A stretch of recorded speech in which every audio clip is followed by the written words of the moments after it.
Hello, everybody. I'm Michael Rand. Yes, you are still in the right place. Yes, this is Daily Delivery. Yes, this is episode number 500 of the show that started a little less than 2 years ago. And to mark the occasion, we're always looking to evolve, improve, just like the Vikings are, and we'll get to them in a little bit. Decided to change up the music. A few of you have said over the years, hey, would love to hear a new song at the beginning. That was, something I picked at the beginning. Enjoyed it, but maybe it's run its course. Time to try something new. So Matt Gilmer, a colleague of mine at the Star Tribune, wrote just a new intro and a new outro for the show. Going to give it a spin here. I like it. I think that'll be the song for quite some time now. But again, just something new, trying some different things here with the show as we move towards our third year and beyond. So hope you like that. Welcome all feedback and all things like this. I'll probably have a larger piece of feedback that I'll ask listeners for here in not too long. But hey, if you want to weigh in on the song, I would love to hear your thoughts on that. And thank you all for listening and making this a very popular show, a very fun, enjoyable part of my job. And again, yes, thank you for listening. The show itself today should be a good one. Marcus Fuller from the Star Tribune joins me here in just a few minutes to talk Gophers college men's basketball. They play Purdue tonight. Just felt like it was a good point to check in on Ben Johnson's team. A lot more downs than ups this year as they tried to revamp this program. Had a good win over Ohio State not too long ago. Looked good in the first half against Illinois the night before things started to fall apart. So Marcus will share some perspectives on that, as well as some bigger picture stuff in the world of college basketball.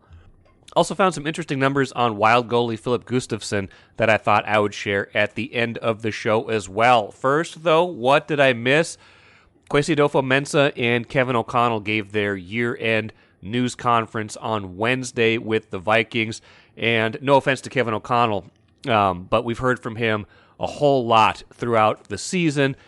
He does a good job. I like Kevin O'Connell. I think he's well-spoken. I think his answers are honest. Everybody who is in the information business is going to be guarded to a certain degree with that information, but I think O'Connell has been reasonably open with things like injuries, things like that along the way this season. So no offense to Kevin O'Connell, but I was not interested really in what Kevin O'Connell had to say because we've heard so much of him, his roster evaluation, his thoughts on this team throughout the course of the season. I was very interested to hear what Kwesi Adofo-Mensah had to say because we have not heard from him in months. I believe not since the TJ Hawkinson trade, and before that, I think it was before the start of the season. So what did Kwesi think of this year?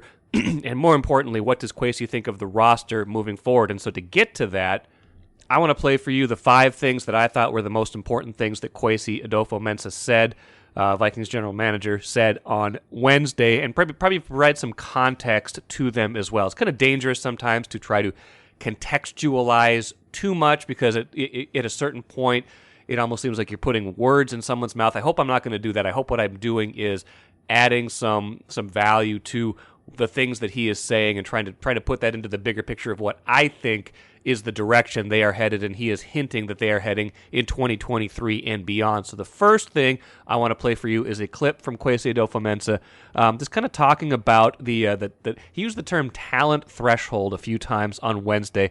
And so here's kind of his thoughts going into the offseason on kind of where they are with their veteran core players and kind of how they are going to evaluate their talent and try to kind of evolve the roster. Let's start off by recognizing that those are great football players, great people, core foundational elements of our culture. We talk about culture meaning process and the way we do things, but it's also just the people, how they relate, how they show up and set a standard. And that group of people is going to be, to your point, they were foundational in that element. So we've got to consider those things also in addition to the production on the field. But really, at the end of the day, we're trying to meet a talent threshold, a way of playing, a vision for this team that's a championship standard. And how we get there will look different year in and year out. But we'll consider all those things as we go forward. And I think that is going to be tricky to a certain degree to try to figure out, how to balance whatever physical decline there might be in veteran players who are also leaders in the locker room, versus the intangibles they bring, the skills they still do have, and the culture that is being set right now. Now, I think a lot of it will depend on what they think of how that culture gets set. Can it be set by different players, different years? Can that evolve? Does that necessarily have to be the same people every year setting the culture?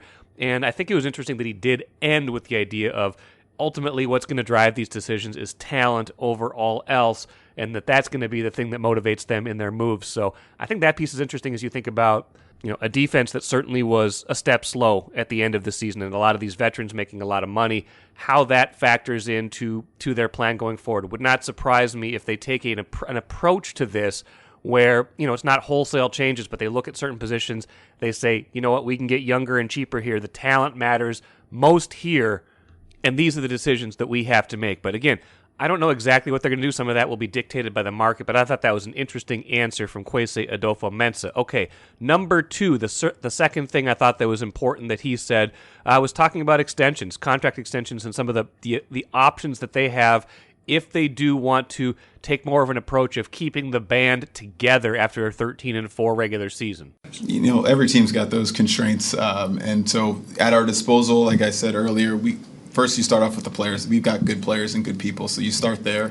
And ultimately, we have a lot of tools at our disposal, extensions, different things like that, where you can get under the cap and continue on. So we'll consider everything we have, and ultimately it'll be to fit our vision with the end goal in mind of meeting that talent threshold to win a championship. Now, the danger, of course, in doing too many extensions is that the guys that you're extending keep getting older and older. You might reach a point where you wish you hadn't done it, and then all of a sudden you've got a team that's rebuilding, even if you didn't want to do that. But they keep talking about this idea of a competitive rebuild.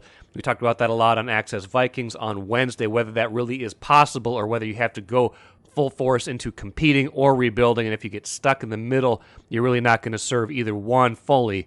I think they did a pretty good job of pulling that off in 2022, although I would say the competitive part was a lot more apparent than the rebuild part. They didn't do a ton to the roster in 2022 to turn it over, to rebuild it. Not a lot of the young players played, and we'll get to that in a minute. But it is possible to live in both worlds, but I would caution them that too many extensions, that's kind of what's got them into the salary cap difficulty in the first place. Guys have aged out, guys have gotten into these third contracts, and if they keep doing that, keep kicking the can down the road with salary cap stuff, it is going to catch up to them at some point, and is it worth it given what we think maybe is the ceiling of this team? And of course, the third thing was a direct question about Kirk Cousins. It's our expectation that he'll be our quarterback. I can't say exactly how that would look. Again, we have everything at our disposal. We'll consider all those things just like we will with everybody else on the roster.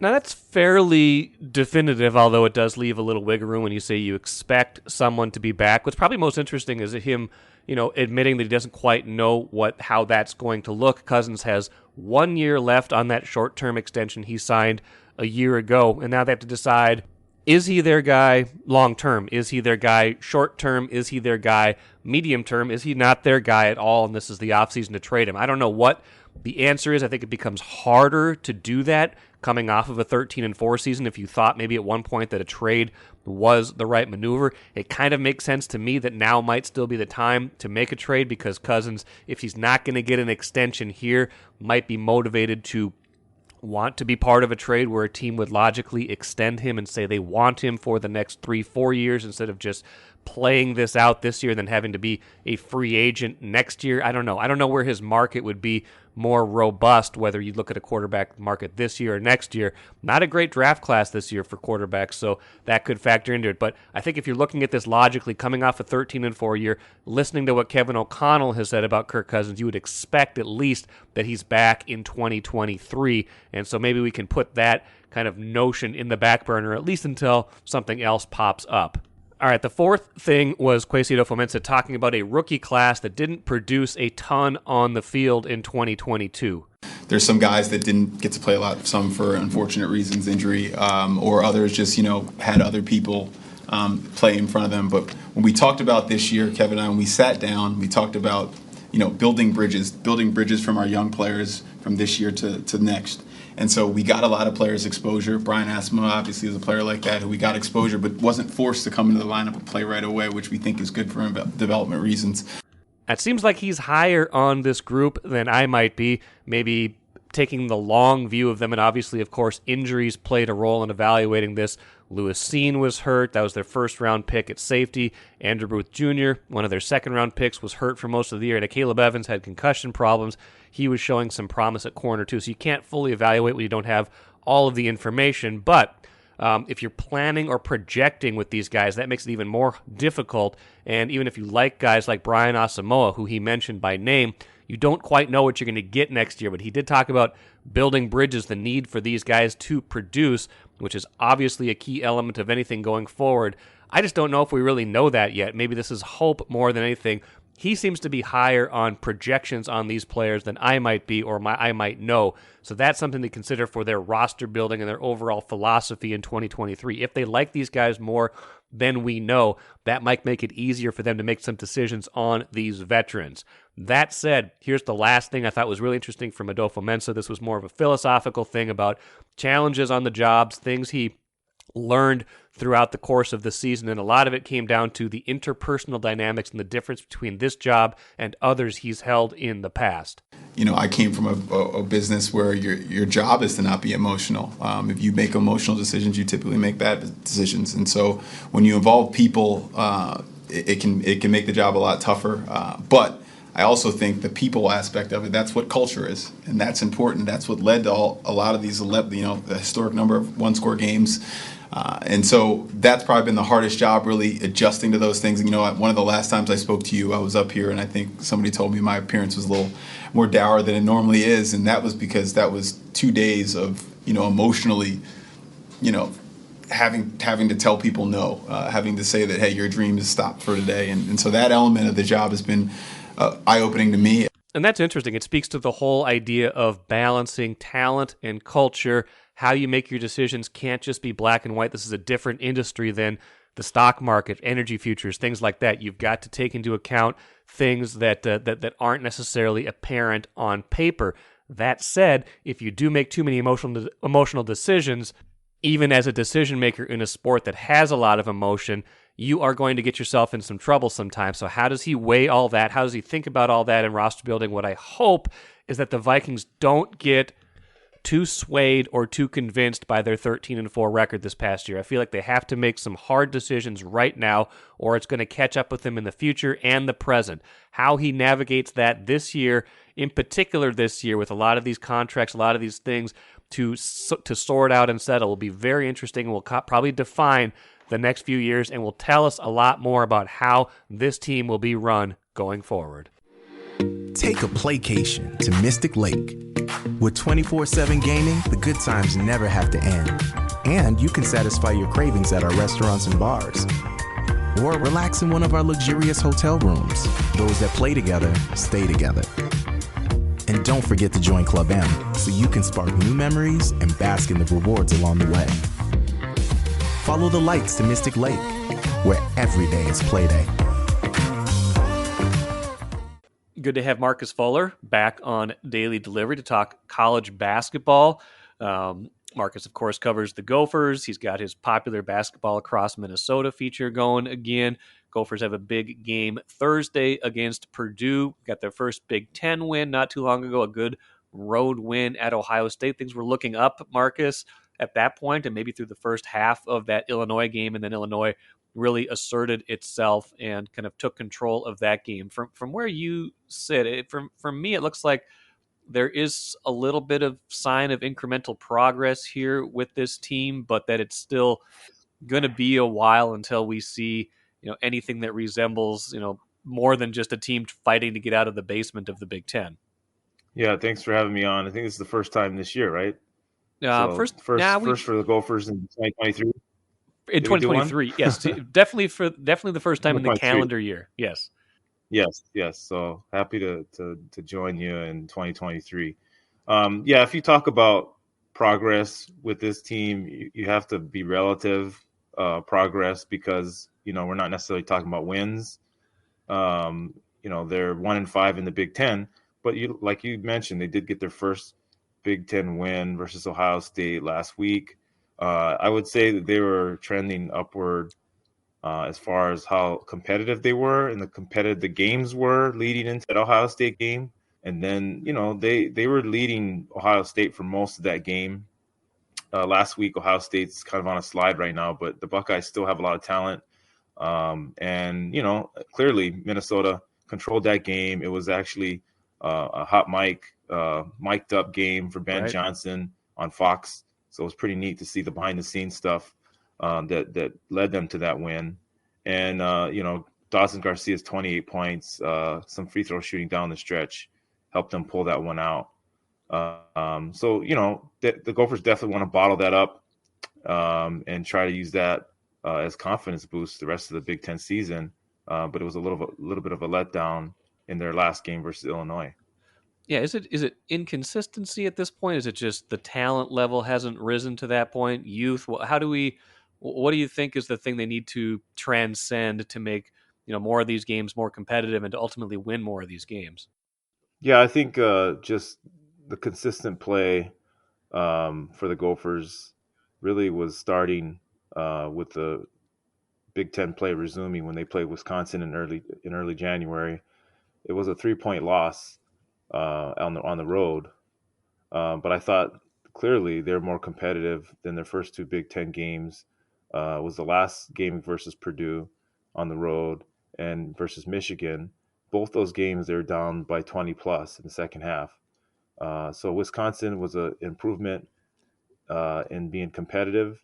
The tough part about that loss was that they had 20 turnovers versus Wisconsin, which with that slow of a pace, it's like having 40 turnovers versus Illinois or any other team, and they still only lost by 3.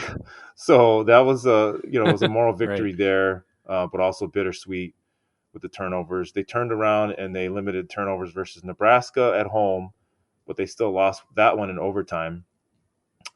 And that one again was another moral victory in that it was more competitive. But it's Nebraska, an improved Nebraska team, but also a team that you look at your schedule and you're looking at some wins, and playing them at home would be one that you'd want, and it was a decent crowd. Now the Ohio State game definitely one to remember as far as confidence boost for the rest of the Big Ten season. It was their first Big Ten win. Not only that, they just don't win at Ohio State very often. Dawson Garcia had 28. They hit some free throws down the stretch. First, they missed free throws, and then they finally hit a few. Um, yeah, so I had to mention that. And, Yes. Ohio State's been struggling lately, but still a tough place to play, a very talented team. And, them turning around and losing at Illinois or versus Illinois at home when they let the second half get away from them, was definitely a setback because this team had been playing more competitive and better basketball in the new year in their previous 3 Big Ten games. Yeah, and that's you're right. I think it has been a lot more competitive lately. I got to ask you about the free throws too, because you mentioned them, and I had that written down. That's got to drive Ben Johnson and people who watch the games crazy. What are they were like 59% on the season or somewhere around there. Like I'm trying to comprehend how a team can be that bad collectively at the free throw line. Well, it's about who's shooting them. Obviously, I think they're top free throw shooter as far as attempts. If not number one, at least number two is Talon Cooper, their point guard, who shoots below or around 50% from three and 50% from the free throw line. I think he actually shoots better from the 3-point line than he does from the free throw line, which is bizarre. It's Scratching amazing, my yeah. head, but it does show you that how mental it is for a free throw shooter when you're sitting there or you're standing there and you got no one guarding you and the fans are screaming at you and you know that you've been struggling. It really gets in your head. I think it's about who's shooting them, but also it is a mental thing. We talk about it on this podcast. We've talked about it to Ben. I'm sure he's mentioned it to his players, and they know. I mean, it's not even close. As far as the worst free throw shooting team in the Big Ten, and they're one of the worst in the country. There's 360 Division I teams now, and they're down near 360th in free throw percentage. So again, it's not just one player. It's not 2 players. It's the entire team. I think they have a couple decent free throw shooters, but they just don't go to the line very much. And the guys that do, it's in pressure situations. It's also in situations where, again, you're trying to stay competitive against some really good teams, and it just gets away from them. But I remember this happening, several years ago. I believe it was early in Richard Pitino's tenure, where Andre Hollins was like a 90% free throw shooter, and then he just Yeah. started missing a bunch of them, and not just one game, but multiple games. And it was a mental thing. We kept talking to him about, like, man, Mm-hmm. Andre, you're such a good free throw shooter. What's going on now? So he's thinking about it in his head. And then he started bringing up about, the different ball used on the road as Uh-huh. opposed to home, and, players think about that kind of stuff. And right now, it, there's no question about it. It's in their head. And, the Gophers were lucky that Talon Cooper did hit that last free throw with 1.7 seconds left, which pretty much, clinched that victory. Yeah, I was just looking it up while you were talking. They are 351 out of 352 among Division One teams at 59.3%. Only Brown at 58.3% is worse this year. And I think you're right. It's a combination of things. Always, you're right. It's who's shooting them. It's collective. It's when you miss some, you're gonna miss some more. But I'm sure that's something they want to clean up as the year goes along and the years go along. Now, if you're Ben Johnson, you got to be happy with some of the things you've seen in recent games and the competitiveness, the second half of Illinois notwithstanding. If you're him, though, what do you want to see more of the rest of this season and just kind of as you think about the kind of arc of this team going upward to the point where, next year, the year after that, we're not talking about getting out of the bottom of the Big Ten. We're talking about, okay, this team is starting to round into shape as one that's more competitive consistently. Yeah, you don't want to get too far ahead of yourself. You're talking about year 4 already when I they're winning want the to. Big Ten championship. I'm already. When they're I'm not winning talking the Big about win. Ten championship. I'm No. not talking about winning the Big Ten championship. I'm talking about like getting some more good players in, working the portal, like Oh yeah, for whatever it sure. is that you want to see, whatever it is he wants to see.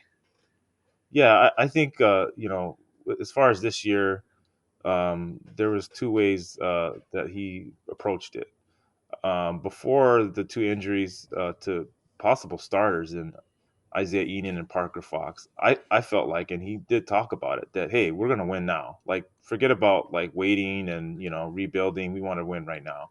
When they Okay. had the two injuries, he kind of scaled back a little bit and said, hey, you know what?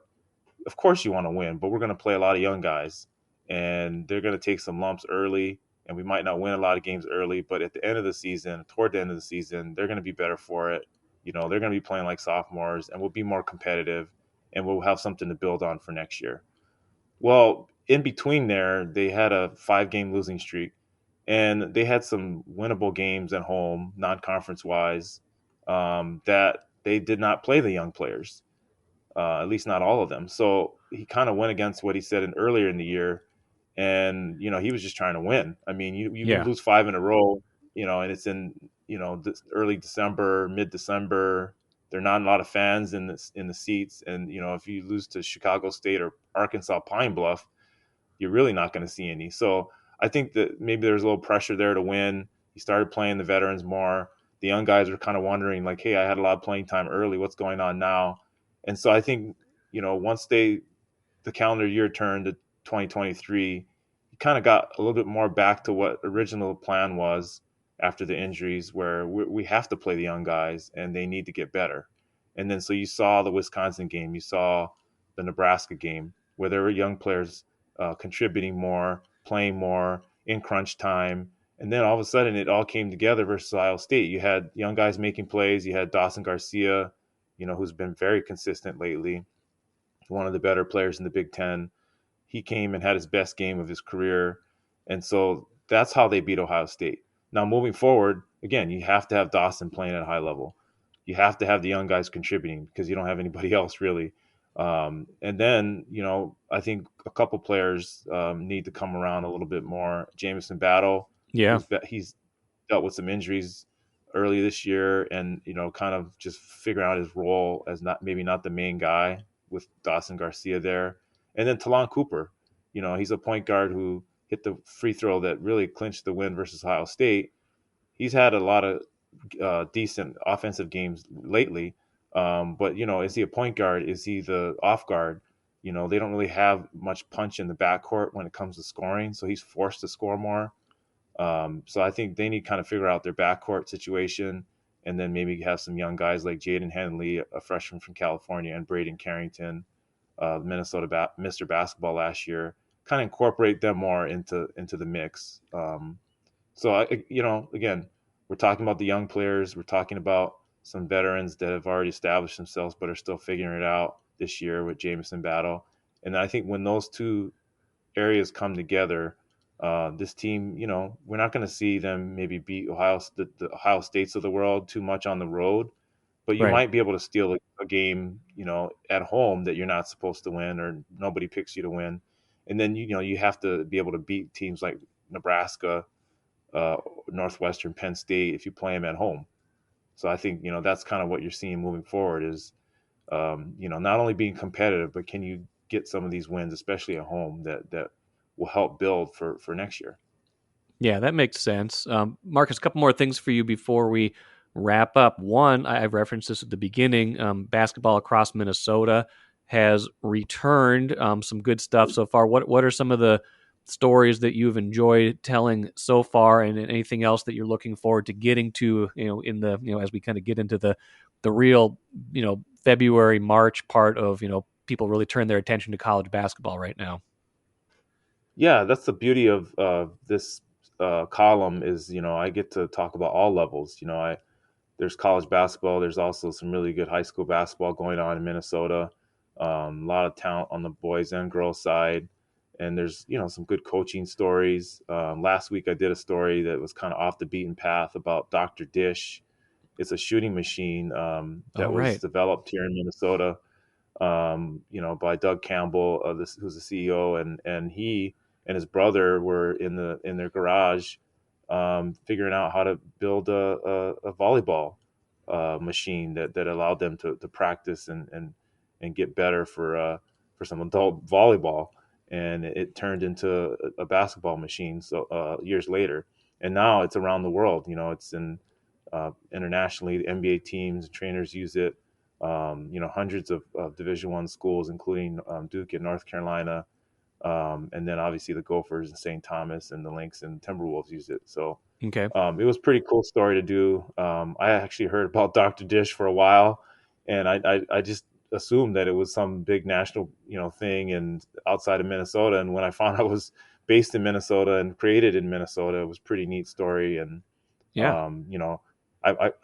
I'm here in Stillwater, and there's a Dr. Dish machine here. I'm like, hey, wow, these guys are Minnesota, not natives, but they've been in Minnesota long enough, like me, where I kind of feel like I'm one of you. So One of us. that was a neat story. Yeah, one of us. And there's been plenty. One of the ones that stand out before I move on to something else for you to end this thing, but Yeah.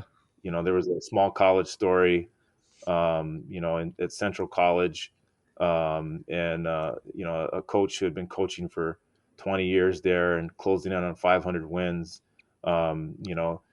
He's from Vietnam, so he came here and adopted, a family and ended up, becoming a legend, in Brainerd, coaching for, Central Lakes College.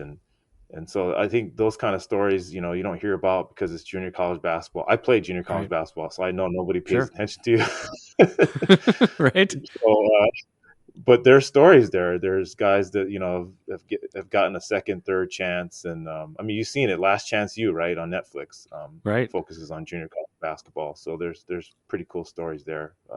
And I hope to continue to tell all kinds of stories, including one with the Gopher basketball team coming up this week. Well, I like that feature a lot. You get to shine a lot of different lights on a lot of different places, and the two you just mentioned, the Central Lake story and the Dr. Dish story, are certainly examples of that. One program that is getting a much brighter light shown on them lately. Maybe we can end with this. I'm sure you saw earlier this week, Marcus, St. Thomas getting a $75 million gift to build. Yeah, I was there. I was there. Yeah. Yes, you were to help build a basketball hockey facility, jumpstarting that. That program's got to be I know we don't know what's going to happen yet, but I'm just really interested in watching how that program rises and what that's going to mean for the dynamics of college basketball in this state eventually, and not too far down the road. Right.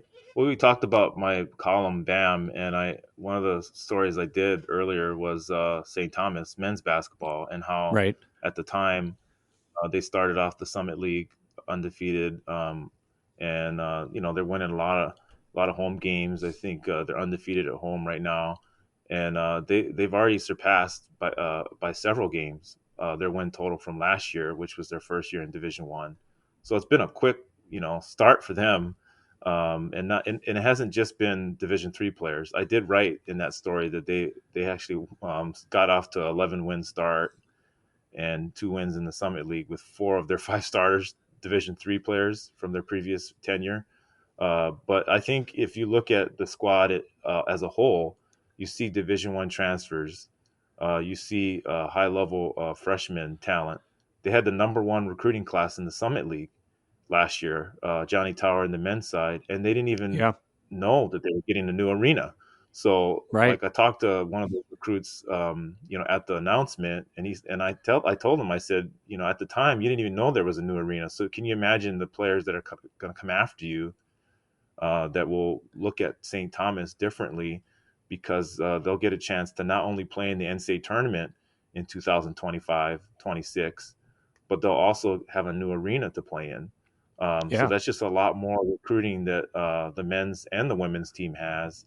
The women's side, they've been able to bring back some Division One transfers from Minnesota and kind of help that program compete a little bit more too. They're a little bit behind the men's program right now, but with this new arena to help them sell it, Coach Sin, she has a successful tradition, that winning tradition there in the past too. And I think that's important. People try to compare them to Gophers, and I think they have their own niche. And they'll say you can watch the Gophers and cheer for the Gophers and Tommy's basketball.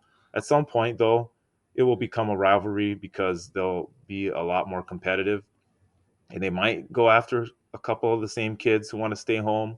I would love to see that translate to some fun games on the court, but right now I don't see that happening. I think the Gophers really don't see any thing to gain by playing St. Thomas, and there's a lot to gain obviously from the St. Thomas side, but it's exciting to see where the program is going with the new facility.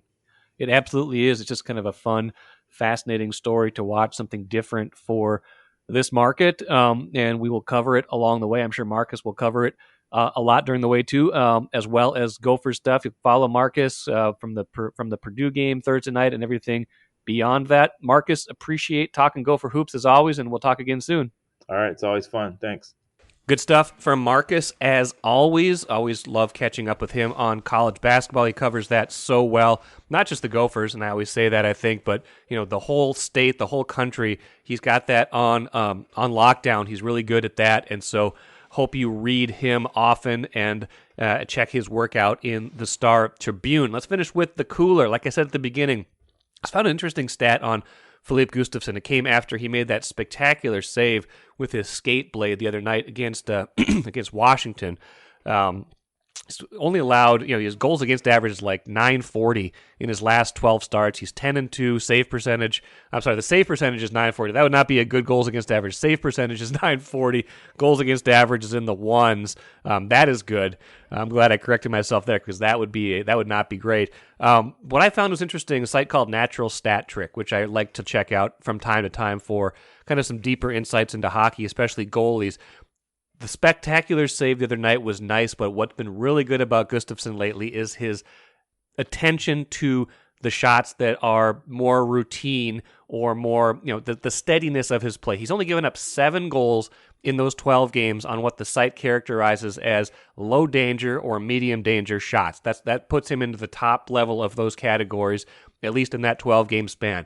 That is what is a fundamental key to being a goaltender for the Minnesota Wild, maybe across the league, but especially the Wild, which tries to limit your high-danger chances, but expects its goalie to make those routine saves.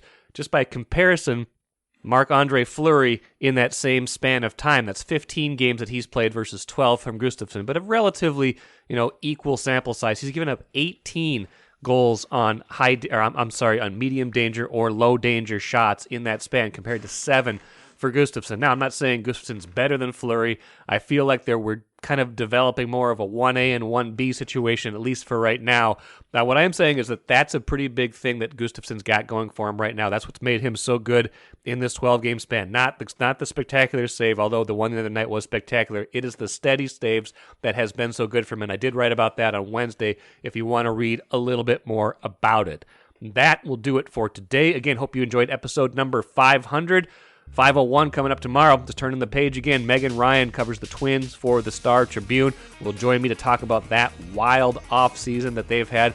Might engage her in some college hockey talk too, because I believe Megan is going to cover some college hockey for us this weekend as well. Again, I'm Michael Rand. Thanks for joining me. We'll see you again on Friday.